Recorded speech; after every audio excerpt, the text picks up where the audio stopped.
ఆదివారం చర్చ్కు ఎందుకు వెళ్ళాలి అనే ప్రశ్నకు సమాధానం వ్యక్తిగత విశ్వాసం మీద ఆధారపడి ఉంటుంది. కానీ క్రైస్తవ సంప్రదాయంలో కొన్ని ముఖ్యమైన కారణాలు ఉన్నాయి. 1. దేవుని ఆరాధన.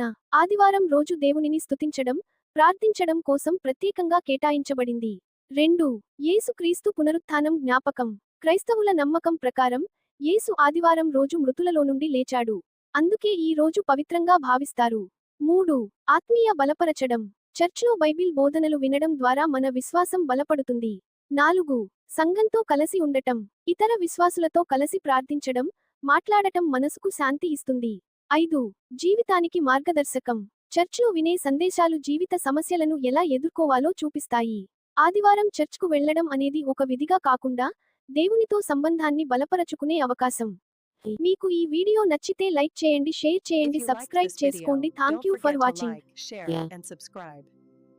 మట్ల ఆదివారం అంటే సాధారణంగా క్రైస్తవ సంప్రదాయంలో పామ్ సండే, యేసు యెరూషలేములో ప్రవేశించిన రోజు అని అర్థం. 1 మత్తయి 21:1-11. యేసు తన శిష్యులతో కలిసి యెరూషలేముకు దగ్గరగా వచ్చినప్పుడు ఆయన 2 శిష్యులను పంపి ఒక గాడిదను మరియు దాని పిల్లను తీసుకురమ్మన్నాడు. వారు వాటిని తీసుకొచ్చి యేసును వాటిపై కూర్చోబెట్టారు. పెద్ద జనసమూహం. 2 మార్కు 11:1-10. ప్రజలు తమ వస్త్రాలు, తాటి కొమ్మలను రోడ్డుపై పరచి యేసును రాజుగా స్వాగతించారు. 3 లూకా 19:28-40. శిష్యులు ఆనందంగా దేవునిని స్తుతిస్తూ యేసు ప్రవేశాన్ని ఘనంగా జరుపుకున్నారు. 4 యోహాను 12:12-19.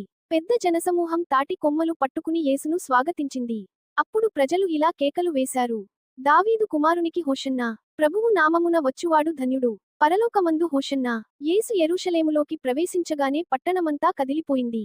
ప్రజలు, ఈయన ఎవరు అని అడిగారు. జనసమూహం సమాధానం ఇచ్చింది: ఈయన గలిలయలోని నజరేతు యేసు అనే ప్రవక్త. యేసు రాజుగా వచ్చినా వినయంతో గాడిదపై వచ్చాడు. ప్రజలు ఆనందంతో ఆయనను స్వాగతించారు. మన జీవితాల్లో కూడా యేసును స్వీకరించాలని ఇది గుర్తు చేస్తుంది. ఇశ్రాయేలీయులు దేవుడు వారికి ఇచ్చిన ఆజ్ఞలను మరచిపోయారు. చుట్టూ ఉన్న జనముల ప్రభావంతో ఇతర దేవతలను పూజించడం ప్రారంభించారు. ముఖ్యంగా బాల వంటి విగ్రహాలను ఆరాధించారు. ఎందుకు ఇలా జరిగింది? వారు కానాన్లోని ఇతర జాతులతో కలిసిపోయారు. దేవుని గురించి కొత్త తరానికి సరిగా తెలియజేయలేదు. తమకు నచ్చినట్టు జీవించడం ప్రారంభించారు. దేవుడు వారికి శిక్షగా శత్రువులను అనుమతించాడు. వారు కష్టాల్లో పడినప్పుడు దేవుని ప్రార్థించారు. దేవుడు మళ్ళీ ఒక న్యాయాధిపతిని పంపి రక్షించాడు. దేవుని విడిచిపెడితే కష్టాలు వస్తాయి. దేవుని వైపు తిరిగితే రక్షణ ఉంటుంది. ప్రజలు దేవుని విడిచిపెట్టినప్పుడు దేవుడు వారి రక్షణను తీసివేస్తాడు. అప్పుడు చుట్టూ ఉన్న శత్రువులు వారిపై దాడి చేస్తారు. ఎవరు ఆ శత్రువులు? మీడియానిట్ పంటలను నాశనం చేసేవారు. ఫిలిషనెస్ యుద్ధాలలో ఇబ్బంది పెట్టేవారు. మోబిట్స్ ఇశ్రాయేలీయులను జయించిన సందర్భాలు ఉన్నాయి. ఆహారం, పంటలు దోచుకుపోయేవారు. దేశాన్ని ఆక్రమించేవారు. ప్రజలను భయంతో, దాస్యంతో ఉంచేవారు. ఇది శిక్ష మాత్రమే కాదు, ప్రజలు తమ తప్పు తెలుసుకుని దేవుని వైపు తిరగాలని ఉద్దేశం.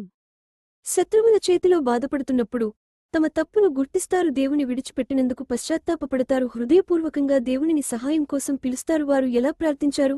మేము పాపం చేశాము అని ఒప్పుకున్నారు. మమ్మల్ని రక్షించు అని వేడుకున్నారు. మళ్లీ దేవునివైపు తిరిగారు. దేవుని ప్రతిస్పందన. దేవుడు కరుణతో వారి ప్రార్థన వింటాడు. వారికి సహాయం చేయడానికి సిద్ధమవుతాడు. దేవుడు ఒక న్యాయాధిపతిని పంపి వారిని రక్షిస్తాడు. సమస్యల్లో ఉన్నప్పుడు దేవునివైపు తిరగడం ద్వారా మార్గం దొరుకుతుంది.